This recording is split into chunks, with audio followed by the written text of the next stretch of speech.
Doy la bienvenida a todos y a todas y vamos inmediatamente a compartir con ustedes lo que hemos preparado para esta noche.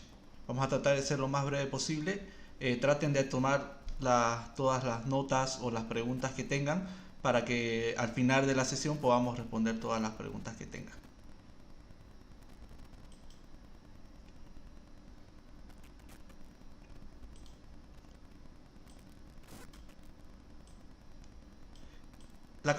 El tema de hoy es crianza positiva en la era digital.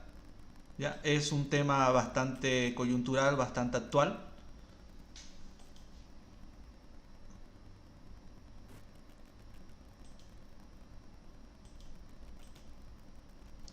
Siempre nos preguntamos si el uso de la tecnología es positivo o negativo. Nos preguntamos y nos respondemos a nosotros mismos y reconocemos de que a veces hay recursos que son positivos, como el poder comunicarnos con nuestra familia, como poder,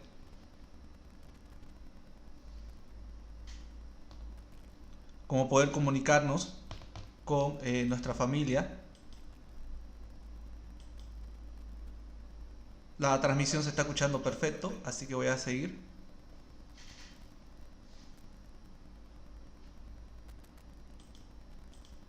Vamos a ver un pequeño video antes de empezar como una introducción para que ustedes puedan ver lo Hay que... pantallas por todas partes y como seguramente habrán notado, estos aparatos tienen un poder hipnótico sobre los bebés. Son tan buenas capturando la atención que uno se puede liberar de un berrinche o un comportamiento intenso mostrándoles una pantalla. Tome para que se entretenga. Sin embargo, esto genera preguntas. ¿Está bien? ¿Está mal? ¿Cuáles podrían ser las consecuencias? En materia de recomendaciones para padres, madres y cuidadores, hay ideas muy distintas, desde los expertos que ven el demonio en las pantallas hasta los que abogan por un acceso libre y total en cualquier momento de la vida. Nosotros vamos a tomar una postura intermedia. No hay que salir corriendo despavorido por el temor a las pantallas, solo ser conscientes de cuáles son los riesgos, cuáles las ventajas y en qué momentos de la vida es apropiado enfrentarse a esto. Hablemos de los riesgos primero, y para eso pensemos en dos categorías: información y desarrollo personal. El problema con la información es que los niños se pueden topar con contenidos bastante inapropiados, como ideas disparatadas, videos violentos o mensajes de personas peligrosas. Todo eso sin que los padres tengan la opción de proteger o acompañarlos cuando esas cosas aparecen en una pantalla. Por otra parte, los humanos necesitan experimentar muchas cosas para desarrollar sus capacidades. Y por capacidades entiéndase de todo: motricidad, inteligencia emocional, habilidades sociales, etc. El riesgo entonces es que, como las pantallas son tan efectivas al momento de capturar la atención, un bebé podría no dedicar tiempo suficiente a explorar el mundo, los olores, los sabores, las otras personas, su propio cuerpo.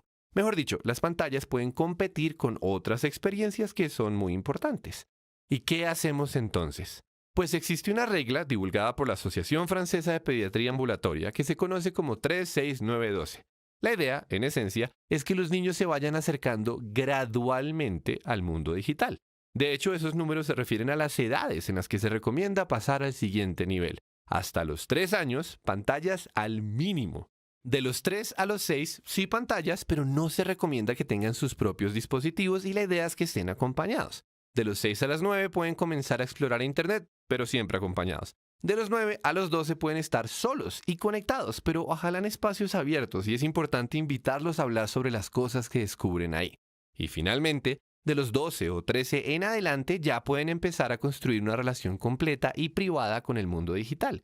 En este punto, el reto para los papás es aprender a soltarlos y confiar en el trabajo que ellos mismos han hecho durante todo este proceso. Pero bueno, ahí estamos hablando de lo malo, de mitigar riesgos. ¿Qué hay de las ventajas? ¿Cuáles son las cosas positivas que pueden ocurrir con estos aparatos? Pues obviamente hay muchas, pero vale la pena mencionar algo en particular: los proyectos. Pocas experiencias son tan estimulantes en la vida de una persona como ponerse una meta y completar todos los pasos que llevan hasta allá. Una meta puede ser cualquier cosa: aprender a tocar una canción en guitarra, hacer un video con fichas de Lego, construir una casa de madera. La cuestión es que este tipo de proyectos son mucho más fáciles gracias a que existe Internet. Un niño que esté apasionado por un tema puede resolver todos los problemas que se le presentan en el camino de lograr su meta, y los padres tienen la oportunidad de aprender esas mismas cosas para compartir la experiencia. En lugar de contratar a un profesor de percusión y dar por terminada la labor parental, ¿qué tal la idea de aprender música juntos? La información que existe en red es la oportunidad de hacer muchas cosas que en otro contexto no sabríamos cómo hacer. La recomendación entonces es que, si ustedes como padres pueden apoyar a sus hijos para que se apasionen por proyectos propios y exploren Internet en busca de respuestas, cosas realmente maravillosas pueden ocurrir.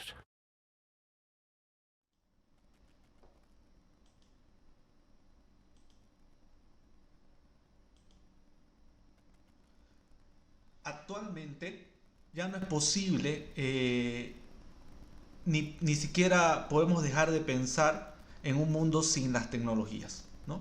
Es parte de nuestro cotidiano, ya no solo son herramientas, sino son parte del ambiente. No son accesorios solamente, sino donde miramos, donde vemos, están ahí, ¿no? Son parte de nuestro ambiente. Eso significa que las nuevas generaciones, las generaciones actuales, no requieren aprender el uso de las mismas, ¿no? Porque son parte de su ambiente, son parte de su socialización, ¿no? Así como nosotros no requeríamos aprender determinados recursos que había en ese tiempo, como la radio tal vez, o otras cosas no nos enseñaron a usar, sino que las fuimos aprendiendo porque estaban en nuestro contexto. Las tecnologías de información y comunicación más nuevas, basadas en la era digital, son propias del ambiente actual de los niños, por lo cual ellos no necesitan aprenderlas, sí necesitan ser criados y educados sobre ellas. ¿Qué significa esto? Lo vamos a ir viendo más adelante. Sin embargo, existe una recomendación desde el 2011 de la Asociación Americana de Pediatría que aconsejan no utilizar pantallas móviles antes de los 2 años.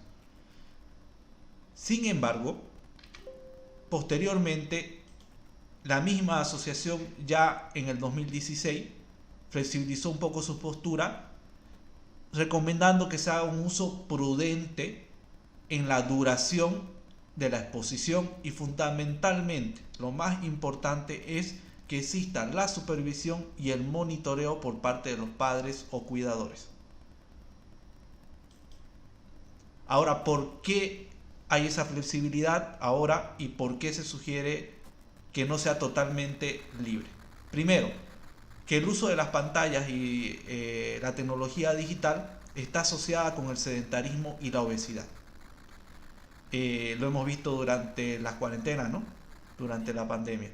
La disminución de las horas de sueño, ¿no? Por eso se recomienda no estar expuesto a pantallas antes de dormir, antes de la hora de dormir. La posible dificultad en la interacción con otras personas. No es lo mismo una interacción a través de pantalla que una interacción cara a cara, con contacto más cercano, ¿no? No es lo mismo, es totalmente diferente, y seguramente lo han notado padres de familia, docentes y los mismos compañeros lo han notado al volver al colegio y tener que socializar sin pantallas de por medio. La afectación negativa de algunos rasgos de la conducta, ¿no? Esto es notorio, hay un poquito más de agresividad en algunos casos, un poquito más de hiperactividad, en otros casos un poquito más de timidez, ¿no? Depende de la personalidad de cada niño, ¿no? Se van acrecentando ciertas conductas en ellos. La exposición a contenidos inapropiados, esto es inevitable, es muy difícil poder hacer un control de los contenidos si es que no está presente o no tenemos controles eficientes de supervisión. Se asocia también con menor interacción verbal y no verbal en la familia, o sea que estamos más en el teléfono, más conectados viendo la televisión o más en la computadora y menos hablando entre nosotros. Y esto lleva a más conflictos entre padres e hijos, ¿no? Porque hay menos diálogo, menos conversación.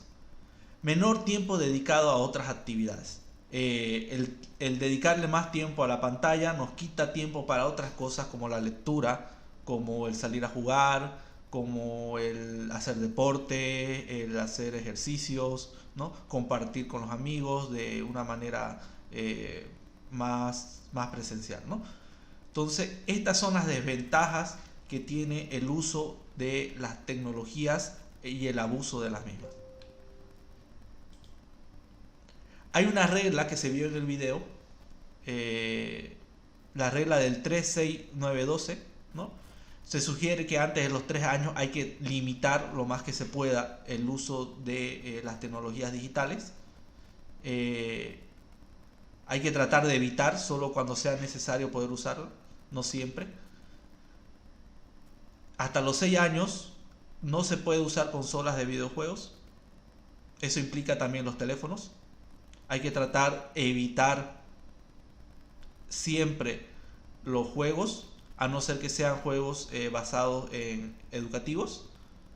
El uso de internet, hay que tener un uso acompañado y limitado. O sea, no hay que evitar que el estudiante, que el niño pueda usar sin acompañamiento el internet. Hay que limitar las posibilidades de navegación del internet a través de algunos programas o con el acompañamiento físico del uso del internet. Porque es difícil controlar el internet, ¿no? A veces no es que el estudiante quiera acceder a determinado contenido, sino que ese contenido le llega al estudiante, ¿no? Esa es la característica del internet 2.0, que te llega a ti sin que tú a veces quieras que te llegue. Hasta los 12 años, habría que tratar de evitar el uso del smartphone, sobre todo por el acceso ilimitado que tiene este medio al internet, ¿no?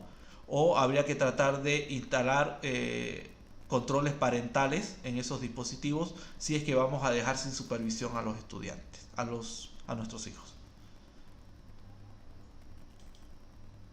Pero a veces las reglas son demasiadas estrictas, son demasiadas cuadradas, y hay que tener un pensamiento crítico respecto a ellas mismas. Entonces la pregunta es, ¿cuál es el tiempo correcto? ¿2 minutos, 3 minutos, 5 minutos, 1 hora, 2 horas, 3 horas? Bueno, la respuesta es que el tiempo está medido por el objetivo en que lo vamos a usar el recurso, ¿no? Yo no puedo decir que tú tienes 5 minutos para hacer una tarea, porque no sabes cuánto tiempo te va a llevar investigar esa tarea, ¿no? Entonces el objetivo va a determinar. Pero también algunos tal vez que han hecho investigación, que han hecho tesis, que han hecho maestría, tal vez han sentido que han desperdiciado su tiempo buscando una información por más de 2 horas o 3 horas. También ahí ha habido una pérdida de tiempo, un mal uso de la tecnología. Entonces el objetivo tiene que determinar el tiempo que yo le dedico. Significa que si yo voy a usar para entretenerme, ¿cuánto tiempo requiero para entretenerme? ¿En realidad requiero 1 hora para entretenerme? ¿O es suficiente con 15 o 20 minutos? ¿No? Entonces eso hay que tener siempre en mente. El objetivo con el cual estoy usando ese medio digital. ¿Para qué lo estoy usando? De acuerdo a eso se determina el tiempo de uso. ¿Perfecto? Bien. Ahora, ¿cómo determino el objetivo? ¿Cómo determino si lo que voy a hacer con mi teléfono o con mi computadora o con el televisor es bueno o malo? Primero, hay que identificar si eso ayuda o no ayuda. Si eso no ayuda, ¿para qué hacerlo? ¿No? Si no ayuda, si no es beneficioso, hay que cambiar, hay que hacer otra cosa. Si ya fue suficiente, entonces hay que dejarlo. No hay que ser obsesivo en seguir haciendo. Incluso el mismo Netflix nos pregunta, ¿estás ahí? ¿Seguís ahí mirándome? ¿No crees que ya es suficiente? Y nosotros seguimos, ¿no? También si está mal o es dañino. Si es malo o es dañino, hay que dejarlo. Y no solo dejarlo, hay que criticarlo también, ¿no? Hay que ser consciente y criticar ese uso para que las personas que nos rodean, nuestros hijos, nuestros familiares, también sepan lo que yo pienso sobre ese material, sobre ese contenido, sobre esa tecnología. En general, todavía no está claro los efectos negativos de las tecnologías o los efectos positivos de las tecnologías en los procesos madurativos. Está en investigación actualmente. No podemos decir si afectan o no afectan todavía. Sí se puede determinar que hay ciertos efectos en la vista, en los ojos, en algunas etapas de concentración, de atención, etc. Pero en sí, en el proceso madurativo todavía no hay, no ha habido el tiempo suficiente para sacar conclusiones decisivas. Pero sí hay un acuerdo sobre algo en toda la comunidad científica, es que un adulto tiene que acompañar el proceso, ¿no? El adulto tiene que estar acompañando el proceso, sobre todo de los menores, ¿no? Si es que el estudiante, el niño, su hijo todavía no ha adquirido un pensamiento crítico, todavía no ha madurado sus conceptos de moral, entonces debe estar acompañado por un adulto. Seleccione los contenidos.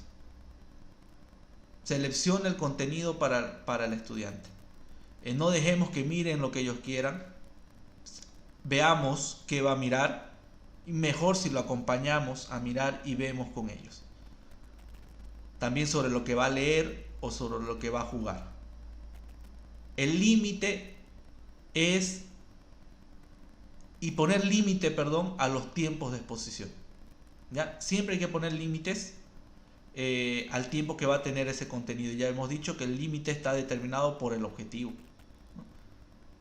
Pero ¿cómo determinar los límites? Ahí viene la complicación. ¿Cómo nosotros aprendimos de nuestros padres a poner límites? ¿Cómo nuestros padres nos pusieron a nosotros límites?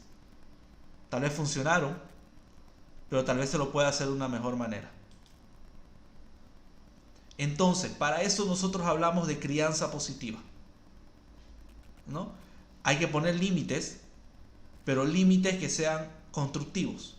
Límites que no limiten el desarrollo del estudiante, ¿no?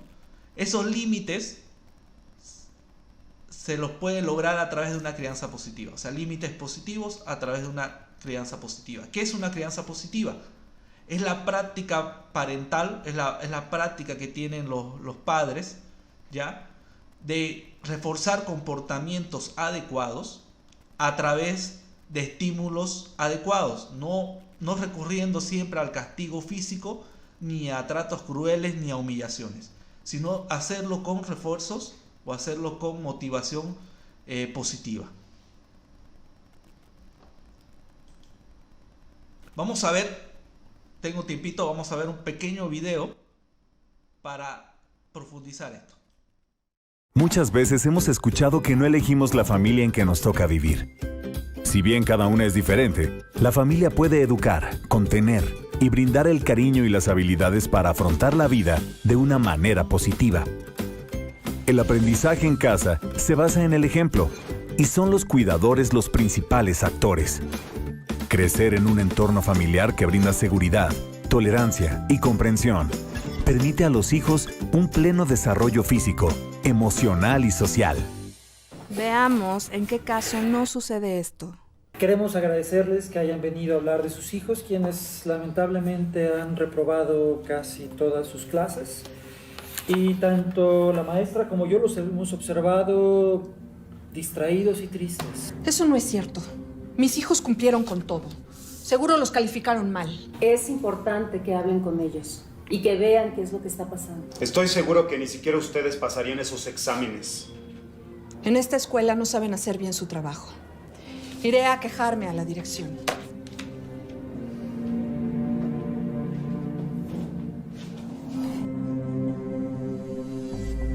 Cuando nos dejamos llevar por nuestras emociones, podemos reaccionar de manera inadecuada a las situaciones.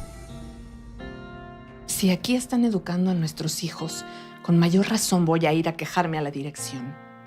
A lo mejor nuestros hijos estuvieron flojeando en estos meses. Ellos sin estudiar mientras nosotros trabajamos todo el día. Me van a oír. ¿Qué les pasa? Es increíble que nos hayan tenido que llamar de la escuela para avisarnos que están reprobando. Son unos inconscientes. ¿No se dan cuenta del esfuerzo que hacemos para que puedan ir a la escuela? Es obligación. Y la de ustedes estudiar. Y olvídense de perder el tiempo con sus amigos. Desde hoy, nada de celular, ni de televisión. Mamá, ¿por qué? Me tienen harta. Ya no sé qué hacer con usted. Hija, yo creo que sería conveniente que... Mamá, mejor tú no digas nada, por favor.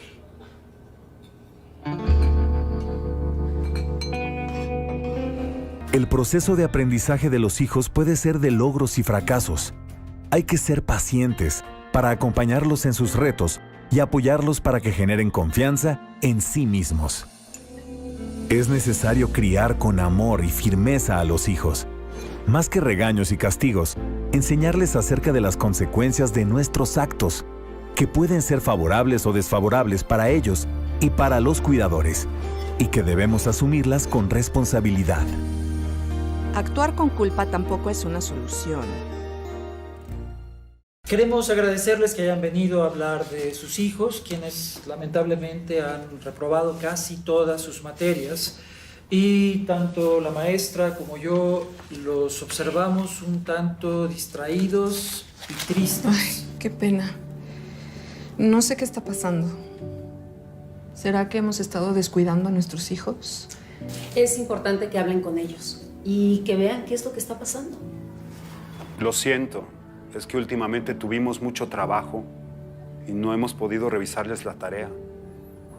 Qué vergüenza que hayan tenido que llamarnos. Todo es mi culpa. No, la culpa es mía. Con permiso.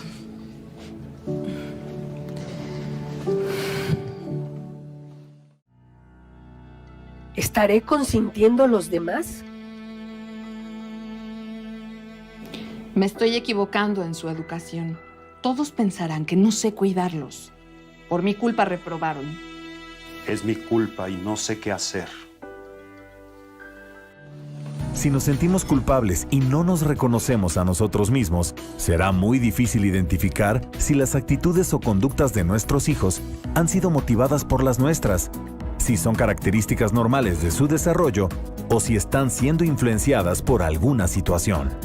Es necesario pensar y asumir lo que hay que mejorar o cambiar, porque a partir de identificarlo, se reconoce el origen y las alternativas de solución. A ver, hijos, no sabemos qué les pasa. Sus resultados en la escuela están muy mal. ¿En qué hemos fallado? No sé. Díganos qué necesitan para sacar mejores calificaciones.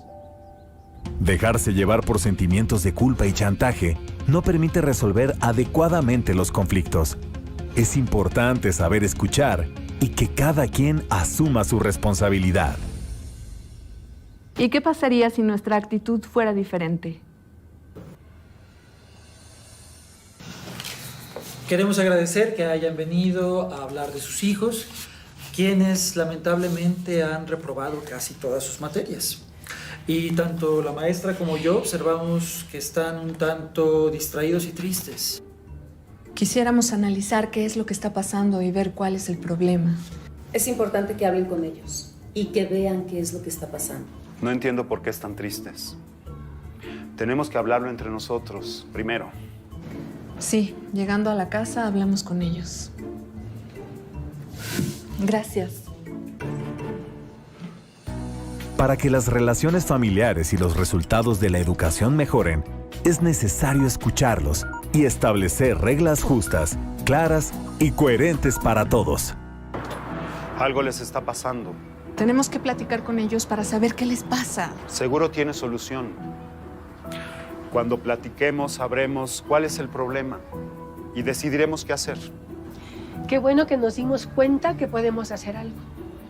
El diálogo en casa es indispensable porque crea relaciones de confianza y respeto. Nos hace falta compartir más tiempo en familia y enterarnos de cómo fue nuestro día.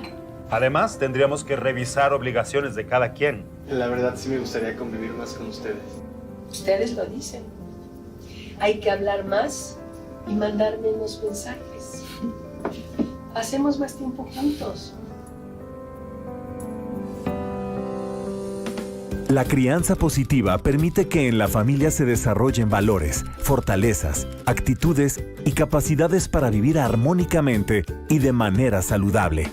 Es en ella donde los hijos aprenden a escuchar y ser escuchados, a respetar reglas y límites, a prevenir riesgos y a solucionar conflictos sin violencia. Eduquemos dando ejemplos positivos, trabajando en lo que se puede mejorar, siempre con cariño, respeto y responsabilidad. Las adicciones se previenen desde casa. Si necesitas orientación, ¿cómo hacer la crianza positiva en un contexto de era digital? ¿No? ¿Cómo hacerlo ahora que estamos tan bombardeados de información, tan bombardeados de estímulos realmente muy atractivos para los niños, que están diseñados precisamente para atraerlos?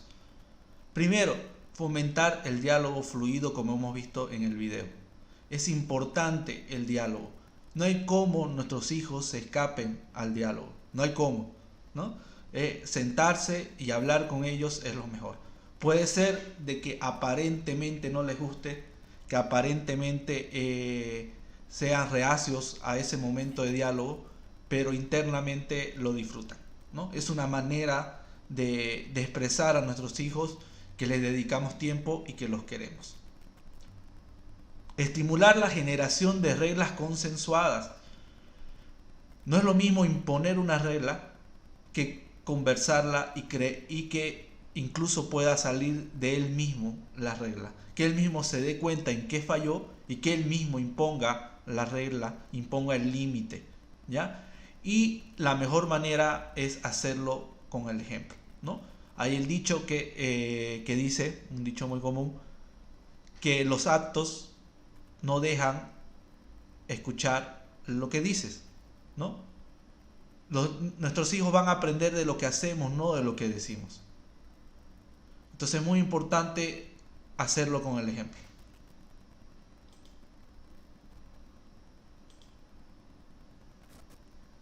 Algo muy importante es que las tecnologías, si bien están con nosotros y siempre van a estar, no deben reemplazar otras cosas que son muy importantes y que son parte de la evolución humana. Son parte de lo que somos como seres humanos. Y quitarlas de la vida va a ser un gran daño en nuestra familia y en nuestra sociedad. Como por ejemplo leer libros, ¿no? Es importante leer libros con nuestros hijos. Antes de que se acuesten, leerles un librito, leerles un cuento. Nosotros leerle. Hacer que él también lea con nosotros. Contar cuentos al niño. O sea, inventarse el cuento. Para que él vea la capacidad creativa. Inventarnos con él los cuentos. Que él pueda completar la historia. Que él se pueda inventar la historia. Cantar canciones. Cantar con ellos. No poner la música en el teléfono, sino cantarlas. Sacar al niño fuera del hogar. No tenerlo ahí encerrado en casa, sino sacarlo. Que camine, que pasee, que corra, que salte, que juegue, ¿no? Que conozca diferentes lugares de la ciudad, lugares de Santa Cruz. Hay que sacarlo. Jugar con el niño es muy importante. Ya, jugar con ellos, dedicarle un tiempo para jugar con ellos, volvernos niños. Y eso no solo por los niños, sino también por nosotros como adultos. Jugar con los niños no solo va a ser un beneficio para ellos, sino también el gran beneficio va a ser para nosotros. Nos vamos a desestresar con ellos, vamos a volver, nuestro cuerpo mismo se va a relajar, nuestra mente se va a tranquilizar, ¿no? Y va a ser una experiencia saludable para todos.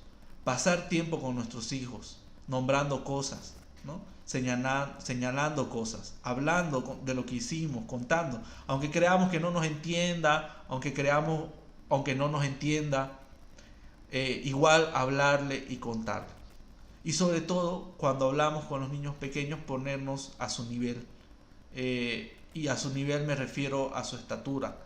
Hay que tratar de hablar frente a frente, hablar ojo a ojo, al mismo nivel, no por encima de ellos, sino tenemos que sentarnos, agacharnos y poder hablar con ellos al mismo nivel. Así como enseñamos a leer y escribir, también debemos enseñar a usar las tecnologías, ¿no?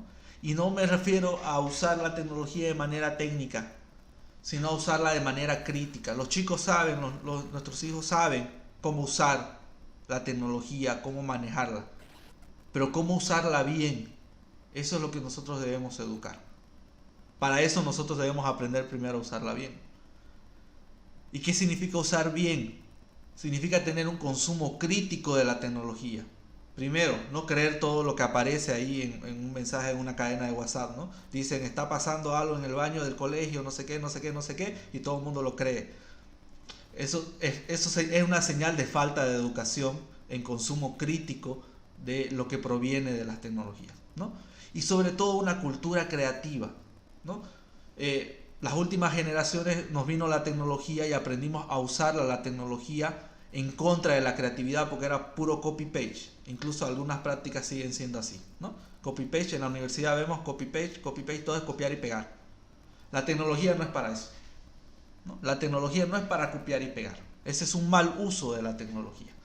La tecnología es para ser creativo, ¿no? Y prácticamente vamos yendo a esa generación. Y hay que tratar de educar a nuestros hijos que la tecnología es para crear.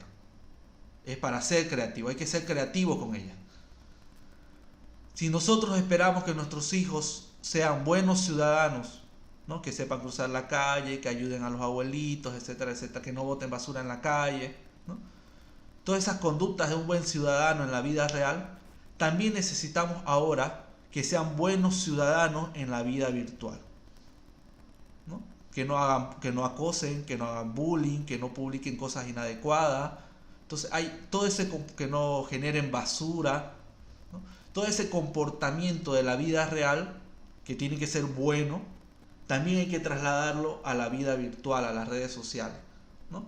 Así como esperamos que sea un buen hijo en nuestra casa, también tiene que ser un buen fan, un buen reportero, un buen seguidor, ¿no? Un buen amigo en las redes, ¿no? Entonces, los roles que cumplimos en las redes sociales también debemos hacerlo de una buena manera, y eso es lo que debemos enseñar a nuestros hijos.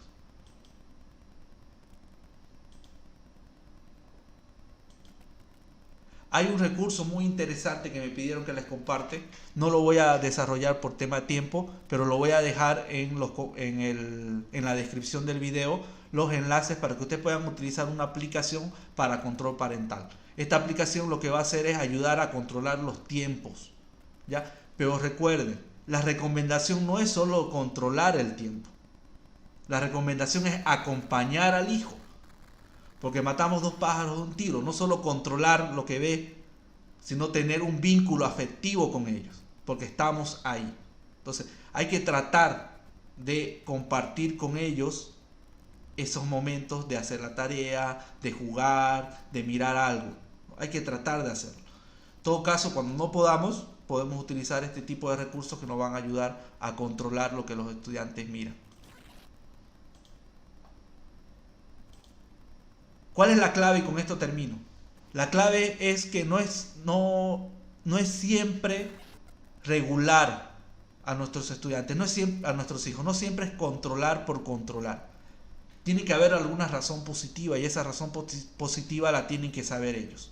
Debemos explicarles por qué hacemos las cosas. No las hacemos porque nos da la gana o porque sí. Hay que explicar. Cuando el hijo nos pregunta por qué, hay que dar una razón. No es porque sí. Hay que ceder progresivamente el control a los hijos, porque si no vamos a tener hijos que no se controlan y tienen 24 años, 26, 30 y todavía no se controlan, ¿no? Y está el papá ahí detrás cuidando y salvándole las cosas que ellos hacen. Hay que ceder el control para que ellos aprendan a controlar. Y eso significa también que aprendan a asumir la responsabilidad cuando pierden el control. La familia necesita conseguir el equilibrio entre control y afecto. Si bien voy cediendo el control, pero también debo dar afecto. También voy controlando, pero también debo dar afecto. Entonces hay que tener un equilibrio. El control no quita el afecto. Más bien cuando hago más control es cuando debo dar más afecto. Y cuando dejo de dar control, también debo dar más afecto. Vamos a concluir con este videito mientras vamos preparando la siguiente presentación.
Cuando me miro al espejo, veo tus rasgos, veo tu reflejo.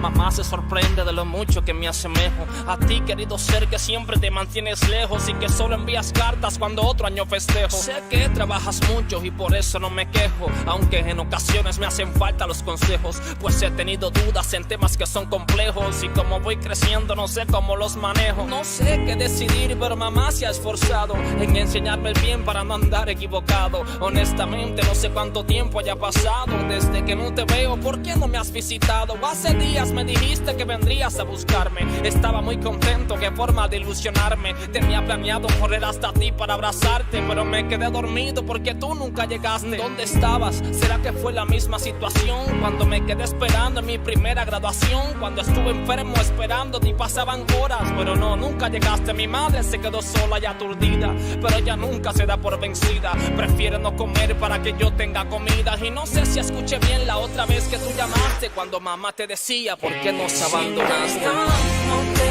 busco y no tengo tu atención. ¿Dónde estás? ¿Dónde estás? Soy tu sangre, tu hijo, carente de tu amor. ¿Dónde estás? ¿Dónde estás? No sé si será cierto, ojalá sea un rumor, que no fui planeado, solo el resultado de un error. Pero siempre piensa que llevo tu sangre y tu color, que quizás fue un accidente, pero necesito amor. Sí, sé que te esfuerzas y tratas de suplirme todo lo que necesito para comer y vestirme, pero no sé si entiendes cuál es mi necesidad, que no es la mensualidad, sino tu paternidad, tu cariño, tu afecto, tu regaño en lo incorrecto. Yo sé que no eres perfecto y que tienes tus efectos, pero te fuiste cuando yo llegué y me disculpas, pero no pedí llegar. ¿Acaso tuve la culpa? Yo quería verte a ti jugar conmigo en el canasto. Se supone que eras tú y que no fueras un padrastro. Termino esta llamada y antes de mi despedida te doy gracias por ser vida de tu vida. No te busco y no tengo tu atención. ¿Dónde estás? ¿Dónde estás? Soy tu sangre, tu hijo, carente de tu amor. ¿Dónde estás? ¿Dónde estás? Si te llamo, te busco y no tengo tu atención. ¿Dónde estás? ¿Dónde estás? Soy tu sangre, tu hijo, carente de tu amor. ¿Dónde estás? ¿Dónde estás?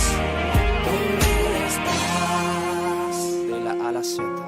Tener un hijo es una gran bendición que muchos quisieran tener, pero no todos pueden. Tú que fuiste parte de esa gran bendición, aprovecha el tiempo e instrúyelo en el camino correcto, tomando como ejemplo al mejor padre del mundo, Dios.